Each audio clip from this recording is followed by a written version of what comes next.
हे भगवान, कैसी मेरी फूटी किस्मत है। दिन रात लकड़ियां काट कर बेचा करता हूँ, लेकिन फिर भी अपने परिवार को ढंग का भोजन नहीं दे पा रहा हूँ। मैं क्या करूँ? आज अगर लकड़ियां काट कर अच्छे पैसे मिल गए तो शायद मैं राधिका के लिए दवाई ले पाऊँ। इतना कहकर रामू घने जंगल की तरफ निकल पड़ता है।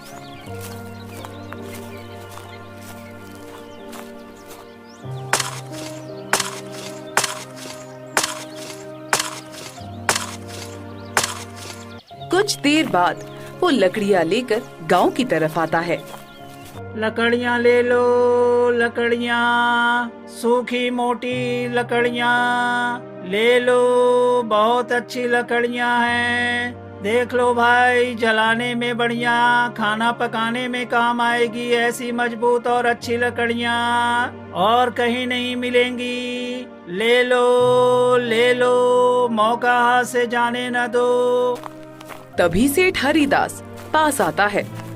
अरे रामू, तू भूल गया क्या? ये लकड़ियाँ तो मुझे देनी थी, तू इन्हें गांव में क्यों बेच रहा है? देख बेटा, मैं जानता हूँ तेरी हालत कितनी तंगी में है। तेरी पत्नी बीमार पड़ी है, घर में चूल्हा तक नहीं जलता। फिर भी मैंने सोचा कि तुझे दाम अच्छे दे दूंगा ताकि मेरे घर की मुश्किलें कम हो सके, लेकिन तूने तो मुझे अपने ही हक से वंचित कर दिया। सेठ जी, मैं आपका पैर पकड़ता हूँ, ऐसा मत करिए। अगर आज मुझे पैसे नहीं मिले तो मैं अपनी पत्नी के लिए दवाई नहीं ला पाऊंगा। वो बुखार से तड़प रही है सेठ जी। आज मुझे थोड़ा ज्यादा पैसे चाहिए, वरना मेरे घर का दिया बुझ जाएगा। अरे तू कौन सी दुनिया में जी रहा है रामू? तू भूल गया क्या कि तू मुझसे कर्ज लिया था? तो मैं तुझे पैसे कहाँ से दूं? ये लकड़ी मुझे दे दो और चला जाए यहाँ से। सेठ जी, रहम करिए सेठ जी, मेरी पत्नी बीमारी से तड़प रही है। मैं आपके पाँव पड़ता हूँ, मेरी लकड़ियाँ मत लीजिए। ये मेरे लिए सिर्फ लकड़ियाँ नहीं है, बल्कि मेरी बीवी की आखिरी उम्मीद है सेठ जी। यही तो मेरी रोजी रोटी है। अगर इसका भी आप पैसे नहीं दोगे तो मेरा परिवार कैसे चलेगा? सेठ हरिदास उसकी बात नहीं सुनता और अपने आदमियों को बुलाकर लकड़ी लेकर वहाँ से चला जाता है। रामू उदास होकर अपने घर की तरफ जाता है।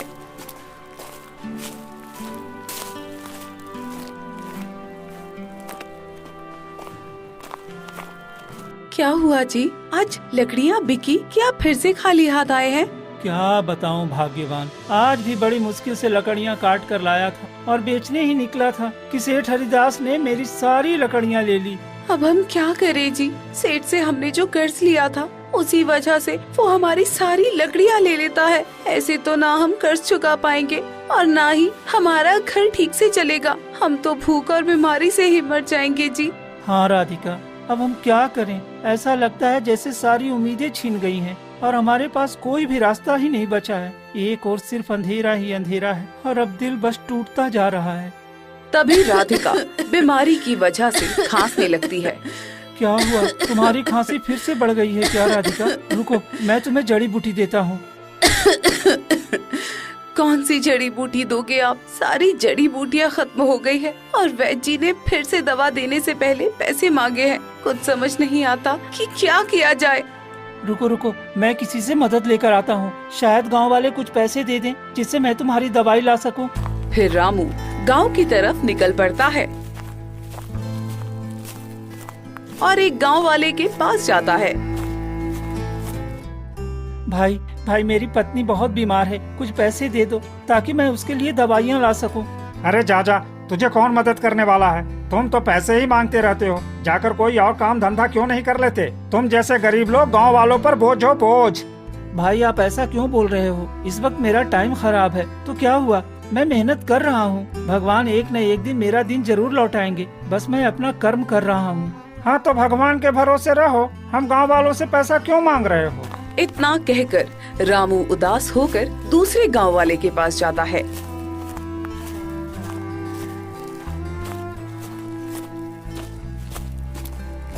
भाई मेरी पत्नी बहुत बीमार है, कुछ पैसे दे दो ताकि मैं उसकी दवाई ला सकूं। अरे भाई, तेरा चेहरा देखते ही मुझे मालूम हो गया था तुम्हारी वही परेशानी, वही लाचारी। क्यों यहाँ आ गया? हाँ, जा यहाँ से। तुम जैसे लोग भगवान के भरोसे ही मर जाते हैं। तेरी हालत कभी नहीं सुधर सकती। हरिलाल भाई, आप लोग मुझे देखकर क्यों मजाक बनाते रहते हो? मेरी किस्मत ही खराब है तो मैं क्या कर सकता हूँ? फिर भी मैं कोशिश करता हूँ अच्छा करने की, मगर हर बार कोई न कोई परेशानी आ जाती है। फिर रामू कई गांव वालों के पास जाता है, पर उसकी मदद कोई नहीं करता।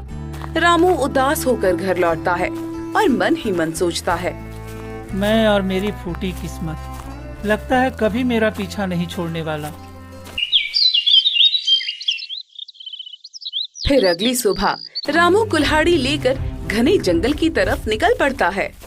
आज शायद मेरी किस्मत चमक जाए और मेरी सारी लकड़ियाँ बिक जाए और मुझे कुछ पैसे मिल जाए तो मेरी कुछ हालत सुधरेगी। आज थोड़ा अंदर जंगल में जाऊंगा तो शायद कुछ ज्यादा लकड़ी मिले। रामू रोज की अपेक्षा आज थोड़ा जंगल के अंदर जाता है और लकड़ियाँ काटने लगता है। तभी एक रहस्यमयी आवाज आती है। आओ मेरे पास आओ, मैं तेरा किस्मत बदल दूंगा। अरे इस जंगल में ये आवाज कैसी? पहले तो कभी मैंने ये आवाज नहीं सुनी। मुझे जाकर देखना चाहिए, आखिर ये आवाज कहाँ से आ रही है। फिर रामू डरते हुए आवाज के पीछे जाता है और एक पेड़ के पास पहुंचता है। अरे ये तो एक पेड़ से आवाज आ रही है, पर यहाँ कोई दिखाई क्यों नहीं दे रहा? रामू, मैं तुम्हारा कब से इंतजार कर रहा था। तुम यहाँ आने में बहुत समय लगा दिए हो। तुम कौन हो और मेरा नाम कैसे जानते हो? तुमने कई साल पहले एक मरे हुए हिरण का अंतिम संस्कार किया था। मैं उसी का रूप बोल रहा हूँ। अच्छा, तो तुम वही हिरण की आत्मा हो। बताओ, मैं तुम्हारी क्या मदद कर सकता हूँ? तुम मेरी कुछ मदद मत करो, मैं तुम्हारी मदद करने आया हूँ। तुम इतने नेक और सच्चे हो, फिर भी तुम दर दर भटक रहे हो और तुम्हारी पत्नी बीमारी से तड़प रही है। मुझे ये देखा नहीं गया, इसीलिए मैं तुम्हें कुछ देना चाहता हूँ। तभी हिरण के सामने से एक जादुई बीज प्रकट होता है। ये जादुई बीज तुम ले जाओ और अपने आंगन में लगा दो। ये तुम्हारा दुख दूर करेगा और सोने की सब्जी देगी। इससे तुम बहुत अमीर हो जाओगे। लेकिन शर्त ये है कि इसे केवल निस्वार्थ भाव से बोना है और लालच कभी मत करना, वरना इसका बुरा प्रभाव पड़ेगा। तुम नेक दिल इंसान हो, इसलिए मैं तुम्हें दे रहा हूँ। नहीं तो यहाँ एक से एक वीर इस बीज के लिए अपनी जान गंवा दिए, लेकिन वो प्राप्त नहीं कर सके। ठीक है, आपने मेरे लिए इतना कुछ सोचा, यही आपका बहुत बड़ा एहसान है। फिर रामू वो बीज लेकर घर आता है और मन ही मन सोचता है, लगता है अब मेरे सारे कष्ट दूर हो जाएंगे और मेरी पत्नी भी, जो कि इतने दिनों से बीमार थी, लगता है अब ठीक हो जाएगी। रामू जैसे ही बीज लेकर आता है, तभी हरिदास सेठ उसे देख लेता है। अरे ओ रामू, कहाँ जा रहा है? और ये तुम्हारे हाथ में क्या है? तुमने मुट्ठी में क्या रखा है जो इतना चमक रहा है? कुछ नहीं सेठ जी, ये तो बस कुछ नहीं है। ये जरूर मुझसे कुछ छुपा रहा है। रुक जा, मैं तुम्हें इसका सबक सिखा कर रहूंगा। फिर रामू जैसे तैसे वहाँ से भाग जाता है। हरिदास सेठ गांव के चौपाल पर जाता है। अरे सुना तुम लोगों ने, मैं रामू को कुछ छुपाते हुए हाथ में देखा है। जरूर जंगल से उसे कुछ ऐसा चीज मिला है जो वो अकेले हड़पना चाहता है। हमारे ख्याल से उसे कोई जादुई बीज मिली है जो वर्षों से जंगल में थी। लगता है ये वही है। ये तुम क्या कह रहे हो सेठ जी? अगर ऐसा कुछ हुआ तो वो तो बहुत अमीर हो जाएगा। नहीं, ऐसा मैं होने नहीं दूंगा। चलो हम सब मिलकर वो बीज उससे छीन लेंगे। वो तो कुछ कर भी नहीं पाएगा। उसकी क्या औकात कि वो मुझे मना कर सके। हाँ, भला वो अकेले अमीर क्यों बनेगा? हम भी बनेंगे। इतना कहकर सभी गांव वाले रामू के घर पहुंचते हैं। अरे ओ रामू, तुम कोई जादुई बीज जंगल से लेकर आए हो, चलो हम सबको दे दो। नहीं, आप ये क्या कह रहे हो? ऐसा कुछ नहीं है, मैं जंगल से कुछ नहीं लाया हूँ। मैं खुद देखा हूँ तुम्हारी मुट्ठी में चमकता हुआ कोई चीज। वो जादुई बीज हो सकता है। तू नहीं देगा तो बहुत पछताएगा। सेठ जी, आप कुछ भी कहो, मैंने ऐसा कुछ नहीं किया है। देख ले, अगर हमें पता चल गया कि तुम्हारे पास है तो देखना, हमसे खराब आदमी तुम्हें नहीं मिलेगा। सभी गांव वाले वहाँ से चले जाते हैं, लेकिन सेठ हरिदास मन में सोचता है, तुम बहुत झूठ बोल रहे हो। मैं भी कोई कम नहीं हूँ। मैं तो वो जादुई बीज लेकर ही रहूंगा। चाहे तुम्हारी जान ही क्यों न लेनी पड़े। रामू बीज को सुरक्षित अपने घर में रखता है। क्या हुआ जी? ये भीड़ कैसी थी? अरे कुछ नहीं, बस हमारी अब किस्मत बदलने वाली है। हमारी किस्मत बदलने वाली? ऐसा क्या हो गया है? ठीक है, बस तुम देखती जाओ। फिर रामू बीज अपने आंगन में लगा देता है। फिर रात को रामू अपनी पत्नी से कहता है, देखो राधिका, भगवान ने चाहा तो सुबह को कुछ चमत्कार हो सकता है और हमारी किस्मत बदल सकती है। हाँ जी, अगर ये सही बात हुई तो हम लोगों का दुख खत्म हो जाएगा।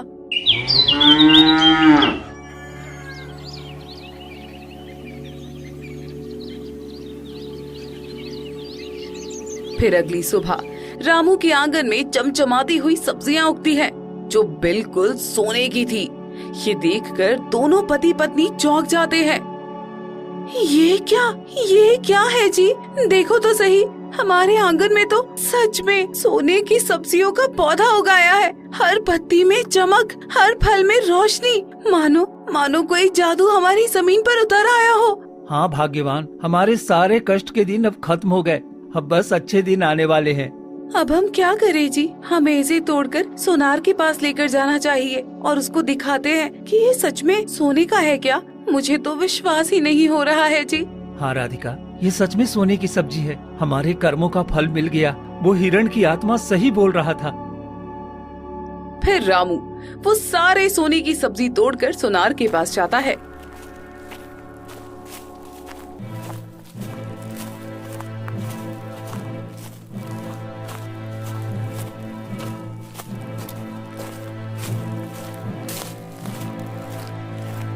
सुनार जी, ये सब्जियां सोने की है, आप इसे रख लें और इसकी कीमत मुझे दे दें। अरे इतनी कीमती सोने की सब्जी तुम्हारे पास ये सब कहाँ से आ गया? हाँ? कुछ नहीं, बस वो मेरे घर में वर्षों से रखा था। इस समय काम अच्छा नहीं चल रहा है, इस वजह से मैं लेकर आया हूँ बेचने के लिए। सोनार रख लेता है और पैसे रामू को दे देता है। अब मैं अपनी पत्नी के लिए सभी दवाइयाँ ले पाऊंगा। नहीं, ये झूठ बोल रहा है। ये तो जरूर जादुई बीज का सब्जी है। ये बिल्कुल शुद्ध सोने की है। मुझे ये हरिदास सेठ को बताना चाहिए। वो इस बीज की तलाश कब से कर रहा था। फिर सोनार हरिदास सेठ के पास जाता है। सेठ जी, आपको पता है रामू के पास जादुई बीज है। ये तुम्हें कैसे पता? उसके पास जादुई बीज है? उसने आज सोने की सब्जियां मेरी दुकान में बेचने आया था और कह रहा था कि वर्षों से रखा हुआ था। वो इतना गरीब है, फिर इतना सारा सोना उसके पास कहाँ से आ सकता है? तब तो आज रात को ही मैं उसके घर जाकर वो सारा सोने का सब्जी चुरा लूंगा। तुम देखते जाओ, अब मैं क्या करता हूँ। ठीक है, हम चलते हैं। मैंने आपको ये खबर दे दी, अब आगे जो करना है वो आपकी मर्जी है।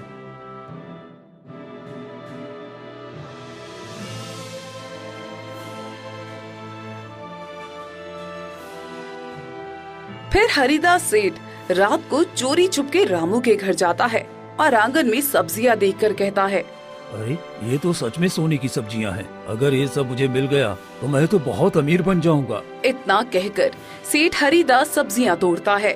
तभी एक रोशनी हुई और उसका पूरा शरीर पत्थर की मूर्ति बन जाता है।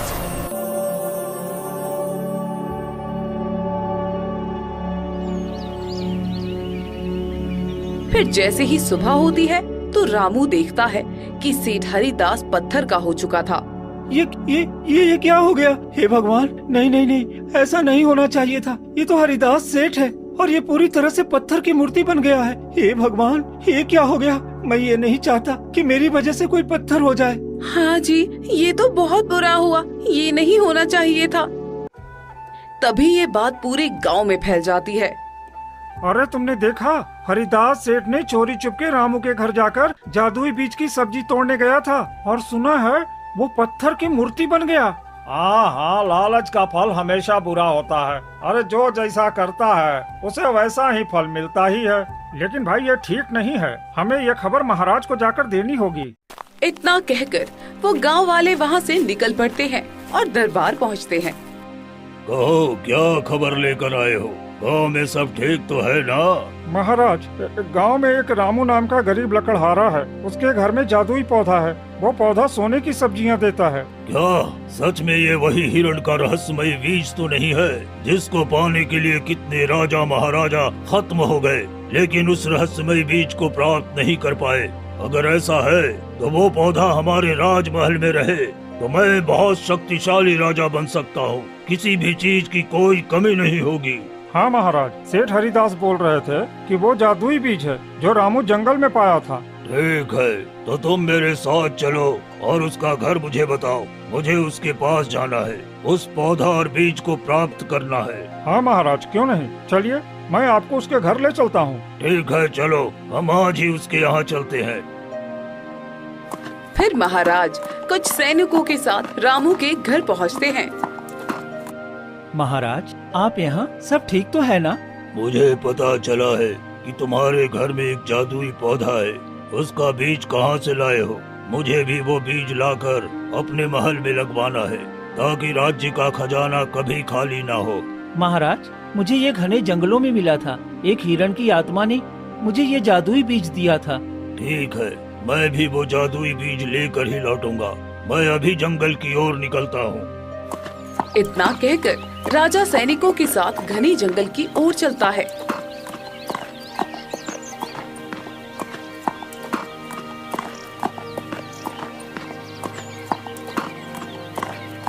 कई घंटे तलाश करता है पर उसे कहीं कोई हिरण की आत्मा नहीं दिखती है।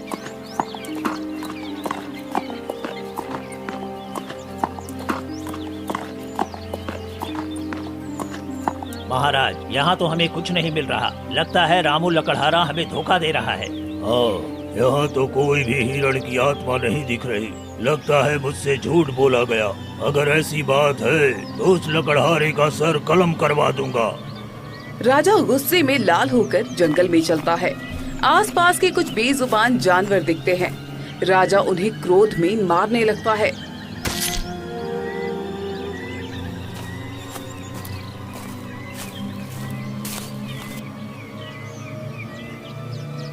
कई जानवर मारे जाते हैं। तभी एक साधु प्रकट होते हैं।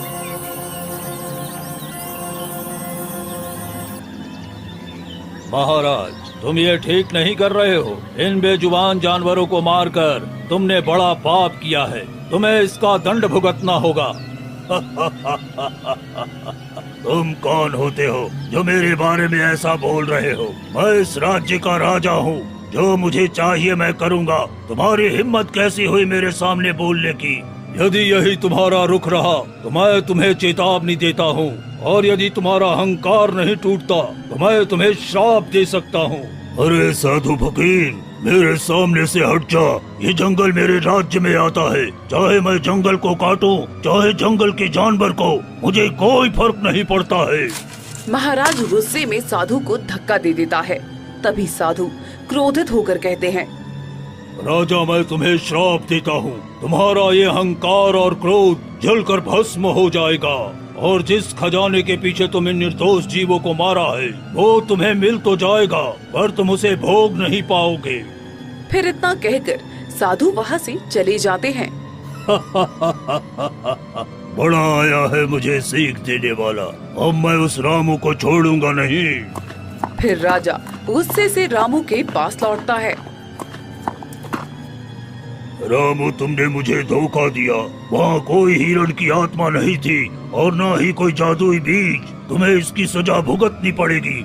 महाराज, मैंने सच कहा था। अगर वो चीज आपको नहीं मिली तो इसमें मेरी क्या गलती है? मैंने जो देखा वही कहा। फिर तुम्हें कैसे वो बीज मिल गया? बता रामू। महाराज, वो मेरी भलाई की वजह से मिला था। मैं जब बहुत छोटा था तब पिताजी के साथ लकड़ी काटने जाता था। तभी एक दिन मैंने एक हिरण की रूह को शांति दी थी। उसी का फल मुझे अब मिला। तभी उसने मुझे ये बीज दिया था। मुझे इन सब बातों से कोई मतलब नहीं है। ये पौधा अब राज्य का धरोहर है। इसे मैं अपने राजमहल ले जाऊंगा। नहीं महाराज, ऐसा मत कीजिए। ये पौधा छूते ही आदमी पत्थर की मूर्ति बन जाता है। हरिदास सेठ ने भी लालच में इसे छुआ था और वो पत्थर का हो गया। कृपया करके आप मत छुइए। रामू, तू मुझे सिखाएगा कि मुझे क्या करना है और क्या नहीं? हट जा मेरे सामने से। फिर राजा रामू को जोर से धक्का दे देता है और पेड़ उखाड़ने को बढ़ता है। जैसे ही पौधे को छूता है, राजा पत्थर की मूर्ति में बदल जाता है। महाराज, मुझे माफ कीजिए, मैं ये नहीं चाहता कि कोई पत्थर का हो। मैं इसीलिए कह रहा था, कृपया मत छूइए, लेकिन आपने मेरी एक न सुनी। हे भगवान, महाराज पत्थर की मूर्ति बन गए हैं। अब क्या होगा इस राज्य का? ये तो बहुत बड़ा अपशगुन है। चलो भागो यहाँ से, नहीं तो हम सब पत्थर के हो जाएंगे। ये खबर हमें राजकुमार को देना चाहिए। फिर सैनिक भाग जाते हैं। ये सब गांव वाले देखकर समझ जाते हैं। देखो गांव वालों, जो भी पाप और छल कपट से इस पौधे को छुएगा, उसकी यही सजा है। रामू, हम सबने तुम्हारा मजाक उड़ाया, तुझे गरीब समझकर हंसे, लेकिन आज सच्चाई सामने आ गई। तू सच में नेक दिल इंसान है जो तुझे ऐसा वरदान मिला। मित्रों, मैंने कभी किसी का बुरा नहीं किया, नहीं किसी का बुरा चाहा। इसलिए ही उस हिरण की आत्मा ने मुझे ये वरदान दिया। ये जादुई सब्जियां मेरी नहीं है, ये सबके लिए है। उस दिन से रामू उस पौधे की सब्जियों से सभी गरीबों और दुखियों की मदद करने लगता है। गांव में खुशी और शांति लौट आती है।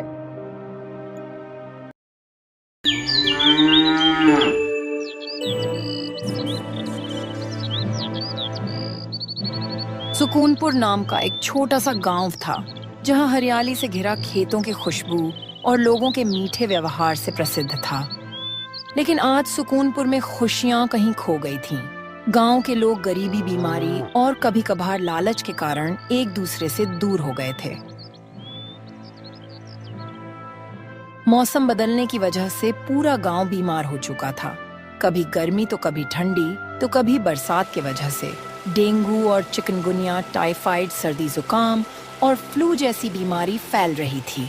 बेटा, ये समय बदल गया है। जब पहले हम सब साथ रहते थे तो हर दुख सुख में एक दूसरे का साथ देते थे, लेकिन आज के जमाने में मानो कोई आफत सी आ गई है। सभी लोग एक दूसरे को देखकर जलने लगे हैं, हर वक्त एक दूसरे की टांग खींचने में लगे रहते हैं। हाँ रामनाथ काका, अब तो सब अपने अपने काम में व्यस्त हो गए हैं। इस दुनिया में किसी का कोई साथ नहीं देता, और तो और बरसात की वजह से लोग बीमार हो रहे हैं। हाँ बेटा, कह तो तुम सही रहे हो, मगर हम कर भी क्या सकते हैं। चारों ओर त्राही त्राही मची है। मेरा भी तबीयत आजकल ठीक नहीं रहती। दिन को तो थोड़ा बहुत तबीयत सही रहती है, मगर जैसे ही रात होती है तो बुखार से पूरा शरीर जलने लगता है कोई आफत सी आ गई है। हाँ काका, पता नहीं क्या आफत गांव में आ गई है। और तो और गांव का भैरव सिंह भी गरीब किसान से फायदा उठाना चाहता रहता है। वो चाहता है कि लोग गरीबी के कारण अपनी जमीन गिरवी रखकर दवा करे और वह सबकी जमीन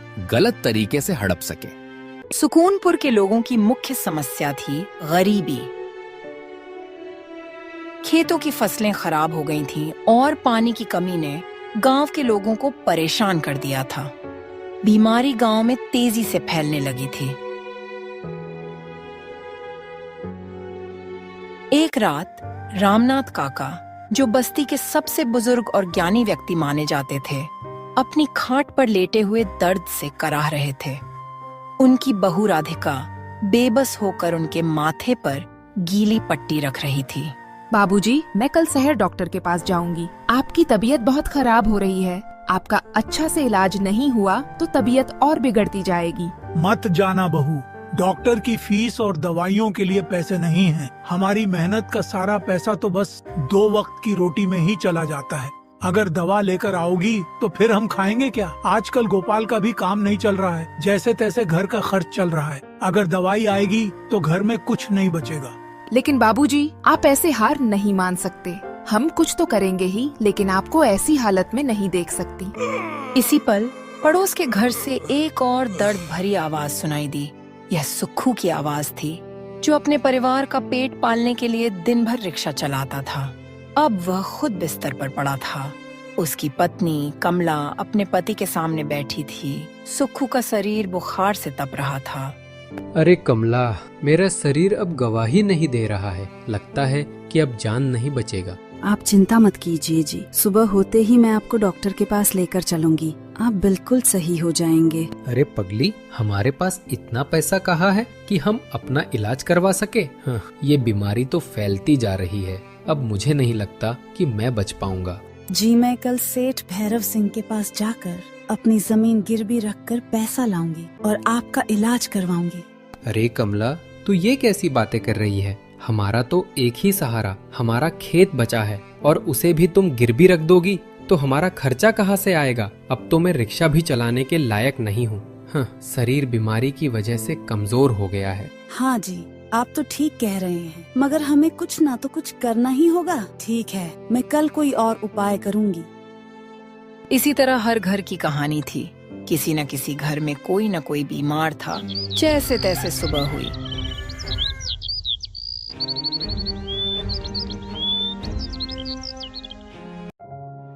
देखो जी, आज फिर से बाबूजी की तबीयत खराब हो गई थी। जैसे तैसे उनके सिर पर गीला कपड़ा रखी तो उनका बुखार कम हुआ।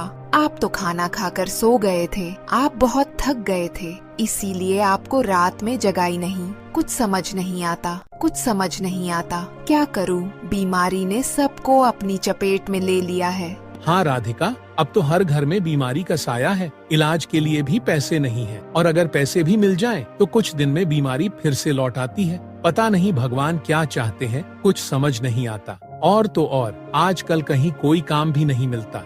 और आपको पता है, 2 दिन पहले शंकर लोहार के बेटे की तबीयत खराब होने की वजह से उसे पैसों की जरूरत थी, तो उसकी जमीन भी बिक गई। बेचारा बहुत रो रहा था, कह रहा था कि एक ही जमीन थी और एक ही बेटा है, और वह बेटा को खो नहीं सकता, इसीलिए जमीन बेच दिया। इसी तरह हर घर की कहानी थी। हर तरफ उदासी थी। लोगों के मन में उम्मीद की किरण धीमी पड़ने लगी थी। इसी बीच गांव के सबसे संपन्न आदमी में से एक था सेठ भैरव सिंह। भैरव सिंह हमेशा से ज्यादा संपत्ति और प्रभाव की चाह रखता था। वह गांव के कई किसानों से जमीन खरीदने की ठानी, ताकि वे वहां अपना कारखाना स्थापित कर सकें। अर्जुन बेटा, अगर हम गांव के इस हिस्से पर अपना उद्योग लगा दें, तो यहाँ की गरीबी मिट जाएगी और हमें भी मुनाफा होगा। पापा, लेकिन गांव वाले इससे परेशान हो सकते हैं। गांव के लोग बहुत गरीब हैं और उनका इसी खेत से गुजारा होता है। आपको पैसा कमाना है तो कोई और तरीका अपना सकते हैं, जिससे किसी को परेशानी ना हो। अर्जुन, तुम इतना सोचोगे तो तुम कभी पैसा नहीं कमा पाओगे। पैसा ही सब कुछ है। जब पैसा हो तो सब कुछ हमारा है और गांव के लोग हमारी गुलामी करेंगे। लेकिन पिताजी, ये तो पाप है। हम इतना निर्दयी नहीं हो सकते हैं। गरीबों पर इतना अत्याचार करना ठीक नहीं होगा। अरे चुप कर बदतमीज, मैं तुझे समझा रहा हूँ और तू चला है गरीबों का मसीहा बनने। यह लोग धरती के बोझ हैं। इनकी जमीन हमें किसी हाल में हड़पना है, तभी तो हम इस गांव में राज करेंगे। इधर सुक्खू बेचारा मजबूरी और लाचारी में बुखार से तड़पता हुआ काम की तलाश में घर से निकलता है। अजी, आप काम करने मत जाइए। आपकी तबीयत ठीक नहीं है। आपका शरीर कमजोर हो गया है। आप कहीं गिर भी सकते हैं। नहीं कमला, मुझे तो काम करना ही होगा। मैं सब सह लूंगा। अगर काम नहीं करूंगा तो हमारा खेत गिरवी रखना पड़ेगा, और मैं अपने जीते जी अपना खेत गिरवी नहीं रख सकता। सुक्खू कमला की एक ना सुना और घर से काम की तलाश में निकल पड़ा। कुछ दूर जाने के बाद रास्ते में गोपाल मिलता है। अरे सुक्खू भाई, तुम कहाँ जा रहे हो? मैंने सुना था कि तुम्हारी तबीयत भी आजकल खराब रहती है, और तुम इतना परेशान क्यों हो और कहाँ इस हालत में जा रहे हो? क्या करूँ गोपाल, मैं तो बिल्कुल टूट चुका हूँ। अब मेरा शरीर साथ नहीं दे रहा है, जिसकी वजह से मैंने रिक्शा चलाना छोड़ दिया, और आजकल मेरे बेटे की भी तबीयत खराब हो रही है। घर में एक फूटी कौड़ी नहीं बची कि शहर जाकर अच्छा इलाज करवा सकूं। मेरी पत्नी कहती है कि जो हमारी थोड़ी बहुत जमीन बची है उसे गिरवी रखने को बोलती है। ये बात मुझे अच्छी नहीं लग रही है। हाँ सुक्खू भाई, वाकई में तुम्हारे साथ बहुत बुरा हो रहा है। क्या करूँ गोपाल, मैं काम की तलाश में जा रहा हूँ। सेठ भैरव सिंह से कुछ काम मांगूंगा। कोई भी काम रहेगा तो कर लूंगा। लेकिन इस हालत में तुम्हें घर से बाहर नहीं निकलना चाहिए। इतना कहकर सुक्खू आगे बढ़ जाता है और सेठ के पास पहुंचता है। सेठ जी, कोई काम हो तो मुझे दे दीजिए। मुझे काम की बहुत जरूरत है। अरे सुक्खू, तुम तो पहले रिक्शा चलाते थे ना, फिर यहाँ काम क्यों मांग रहे हो? सेठ जी, आजकल कुछ तबीयत खराब रहती है, इसीलिए रिक्शा नहीं चला रहा हूँ। आप मुझे कोई काम दे दो। ठीक है, 50 बोरी माल आया हुआ है, तुम एक गोदाम में से दूसरे गोदाम में रख दो, लेकिन मुझे नहीं लगता है कि तुम बोरी उठा पाओगे। नहीं सेठ जी, आप चिंता मत कीजिए, मैं सब बोरी उठाकर आपका पूरा काम कर दूंगा, आप निश्चिंत रहिए। फिर सुक्खू इतनी बीमारी में भी अपने सर पर बोरी उठाकर दिन भर काम करता है।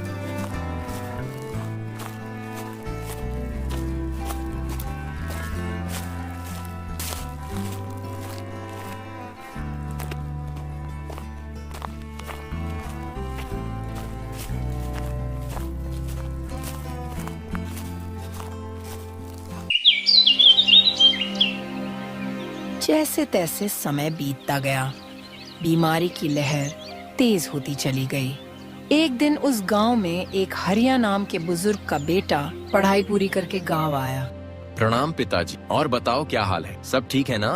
हाँ बेटा, और बताओ तुम कैसे हो, तुम्हारी पढ़ाई खत्म हुई कि नहीं? हाँ पिताजी, मेरी पढ़ाई पूरी हो गई है, अब मुझे डिग्री मिल गई है। ठीक है बेटा, तुम हाथ पैर धो लो, चलो खाना खा लो, और बातें कल होगी, तुम दूर से आए हो, थक चुके होंगे।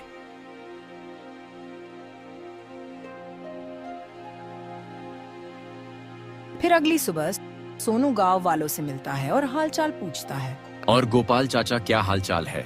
घर और गांव में सभी ठीक तो है ना? क्या बताऊं, सोनू गांव वालों की हालत खराब है। सभी लोग बुखार, सर्दी, जुकाम से परेशान हैं और गरीबी की वजह से दूर शहर इलाज नहीं करवा पा रहे हैं, क्योंकि हमारे गांव में कोई डॉक्टर नहीं है।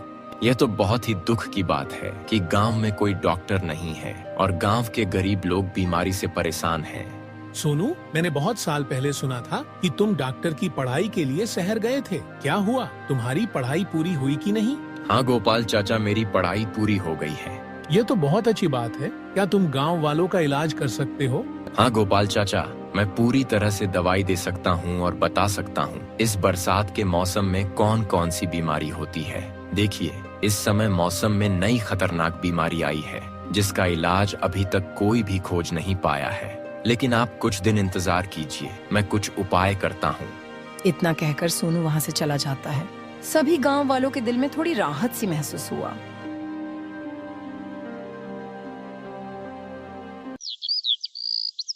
इसी तरह समय बीतता है। एक दिन कमला के बेटे की तबीयत खराब हो गई। उसके पति का तो पहले से ही तबीयत बहुत खराब थी, लेकिन अब उसके लिए और मुसीबत हो गई। बेटा, धीरज रखो, भगवान सब ठीक कर देंगे। तुम्हारे पिता का तो पहले से ही हालत खराब थी, कुछ समझ नहीं आता क्या करूं। कमला, तुम मेरी चिंता मत करो, पहले बेटा के लिए कहीं से पैसा लेकर आओ और इलाज करवाओ। अजी, हमारे पास खेत के अलावा और कोई उपाय नहीं है। अब एक उपाय है, उसी खेत को गिरवी रखकर आपका और बेटे का शहर से इलाज करवाऊं। इतना कहकर कमला भागकर सेठ भैरव सिंह के पास जाती है।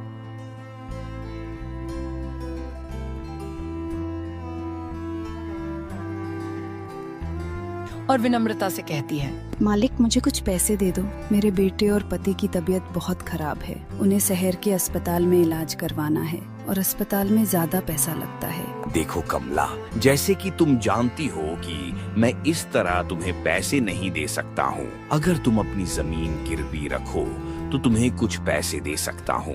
जी मालिक, आप मेरी जमीन गिरवी रख लो और मुझे पैसे दे दो। ठीक है, मगर एक शर्त पर, अगर तुम 3 महीने में अपनी जमीन नहीं छुड़ाओगी तो वह जमीन हमेशा हमेशा के लिए मेरी हो जाएगी। लेकिन मालिक, इतनी जल्दी कैसे मैं अपने खेत को छुड़ा सकती हूँ? ठीक है, आप पहले पैसे दे दो, मुझे बहुत जल्दी घर जाना है। भैरव सिंह कमला को पैसा देता है। वह जल्दी से घर आती है।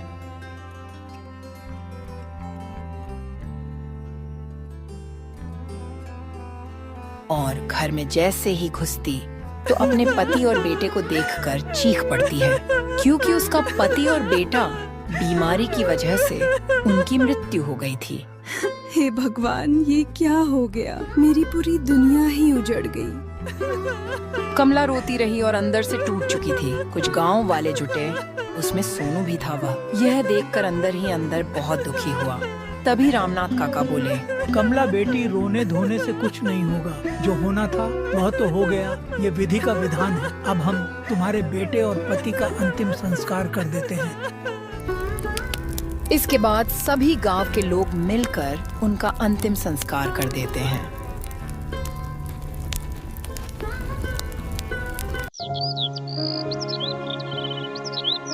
कुछ दिन बीतने के बाद गरीबी ने लोगों को इतना तंग कर दिया था कि इलाज के लिए पर्याप्त पैसा जुटाना एक मुश्किल काम बन चुका था। सोनू क्लिनिक शुरू करने का निश्चय किया। उन्होंने अपनी कुछ जमीन बेचकर क्लिनिक बनवाया और गांव वालों के इलाज के लिए अपना जीवन समर्पित कर दिया।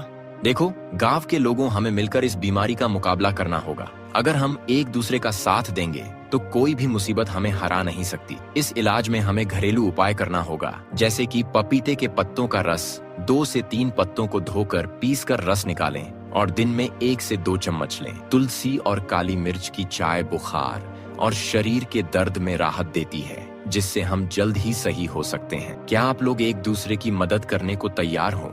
सोनू भाई, आप सही कह रहे हो। हमें अपने आप में विश्वास रखना होगा। हम साथ हैं तो कोई भी बाधा हमें रोक नहीं सकती। हम एक दूसरे की मदद करेंगे और सभी को घरेलू उपाय जुटाने में सहयोग करेंगे। सोनू की इस बात से गांव में एक नई ऊर्जा का संचार हुआ। धीरे धीरे लोग सोनू के क्लिनिक में इलाज कराने लगे। उन्होंने बिना किसी लालच के गरीबों का इलाज किया और समाज में एकता का संदेश फैलाया। लेकिन इस खुशी की किरण के समय सेठ भैरव सिंह ने फिर से लालच की आग भड़का दी। भैरव सिंह ने सोनू की सफलता देखकर उसकी क्लिनिक बंद करने का निर्णय लिया। उन्होंने स्थानीय प्रशासन को दबाने की कोशिश की ताकि सोनू का क्लिनिक बंद हो जाए। देखिए दरोगा साहब, सोनू का क्लिनिक गांव के लोगों को मेरी योजना के खिलाफ मोड़ सकता है। हमें इसे बंद करवाना होगा, नहीं तो गांव के लोग बीमारी से मुक्त हो जाएंगे और कोई मजबूरी में अपना खेत मुझे नहीं बेचेगा। मैं यह नहीं चाहता हूं कि सभी गांव के लोग सुखी रहे। भैरव सिंह जी, लेकिन सोनू तो लोगों की भलाई कर रहा है। आप गाँव वालों को चैन से जीने क्यों नहीं दे रहे हो?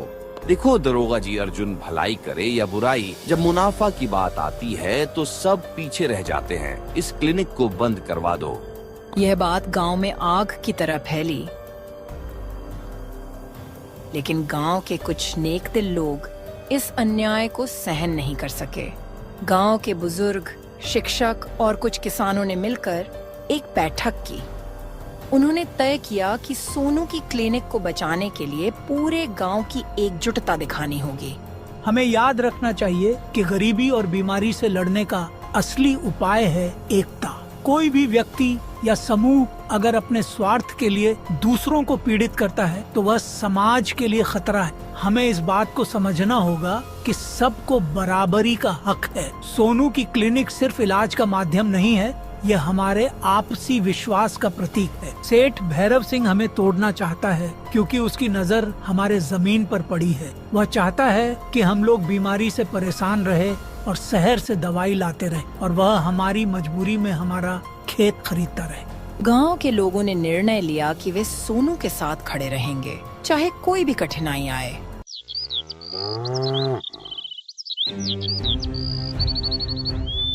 अगले दिन उन्होंने स्थानीय प्रशासन के सामने भी अपनी आवाज उठाई। कहो रामनाथ, क्या बात है?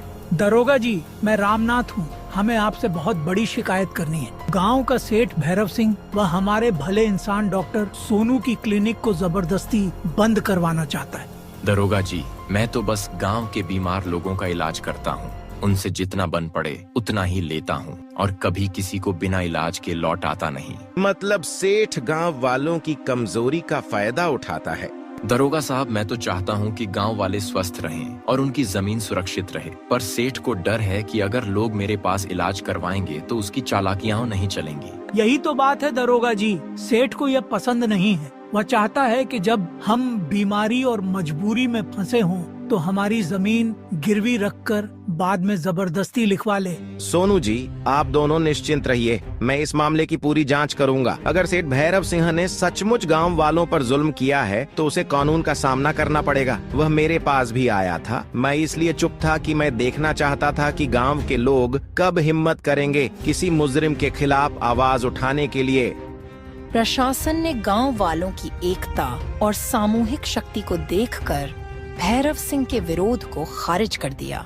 सुकूनपुर के लोगों की एकता और साहस को देखकर मुझे गर्व है। हमें समाज में इस तरह की सकारात्मक ऊर्जा को बढ़ावा देना चाहिए। सोनू जी की क्लिनिक को ही उचित ठहराते हुए हम इसे विकसित करने के लिए सहयोग करेंगे। यह सुनकर गांव में एक बार फिर से आशा की किरण जग गई। लोगों ने महसूस किया कि जब वे मिलकर संघर्ष करते हैं तो कोई भी समस्या इतनी बड़ी नहीं रहती कि उसे हल न किया जा सके। सोनू की क्लिनिक धीरे धीरे पूरी गांव की आत्मा बन गई। वहां हर दिन नए चमत्कार होते थे, बीमारी से लड़ते हुए, गरीबी से उबरते हुए और सबसे महत्वपूर्ण, लोगों के दिलों में विश्वास जगाते हुए। कुछ दिन ऐसे ही बीते, सभी लोग बिल्कुल स्वस्थ हो चुके थे। टाइम से इलाज और सही इलाज से सभी लोग बहुत खुश थे।